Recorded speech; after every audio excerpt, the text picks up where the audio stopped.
Paano mo masasabi na depressed ang isang tao? Maaaring siya ay galit, Pagod. malungkot, Tahimik. hindi kumakain, stress, kinakabahan. Hindi natutulog. O diba, maraming dahilan kung paano malaman kung depressed nga ba ang isang tao. Ngunit, ano nga ba talaga ang depresyon?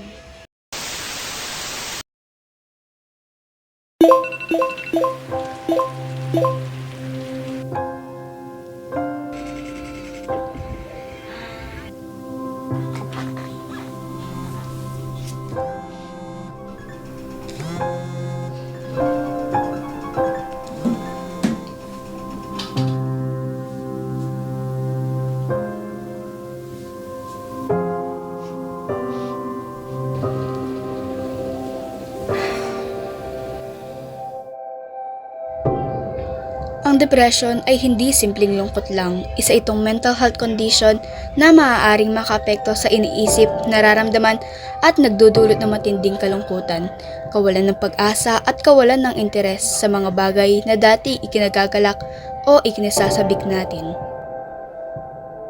Ang depresyon ay nararanasan ng isang tao kapag ito ay may pinagdadaanan na matinding problema tulad ng kahirapan sa pag-aaral, Gawin natin. Okay? So, problema sa pamilya, Ikaw, ginawa mo na liba kay pag-inom mo ah! Eh bakit? Ay lang naman nagpapasay sa akin ah. Ano? pagbubuli, Aray! Di ka ba tumitingin sa dinadaanan mo?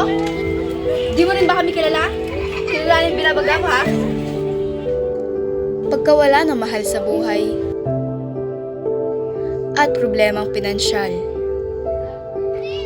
Kapag ang tao ay nakakaranas ng depresyon, maaring maging resulta nito ay ang kawalan ng pag-asa, bighati o matinding pagkabigo at matinding pagbabago sa mga gawi o gawa tulad ng hindi pagtulog sa tamang oras, hindi pagkain sa tamang oras, at pagkawala ng interes sa pagkikisalamuha sa pamilya, kaibigan o kapwa. Sa ating bansa, tinatayang nasa 5% ng populasyon ang nakakaranas ng depresyon. Sa Pilipinas, ang mga kaso ng depresyon ay tumataas, lalo na sa mga kabataan at mga individual na may mabigat na problema. Maaari din nating subukang gawin ang mga bagay na nagpapasaya sa iyo, tulad ng pagbabasa ng libro, makinig ng musika, o lumabas at maglibang. At ang pinakamahalaga sa lahat, huwag matakot na harapin ang mga problema sa buhay. Tandaan, ang paghingi ng tulong ay hindi kainaan, kundi isang matapang na hakbang patungo sa paggaling at pagharap sa mga problema sa buhay.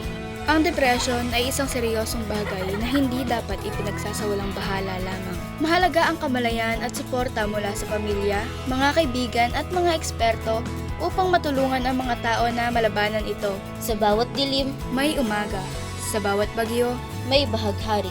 huwag kang susuko, hindi ka nag-iisa.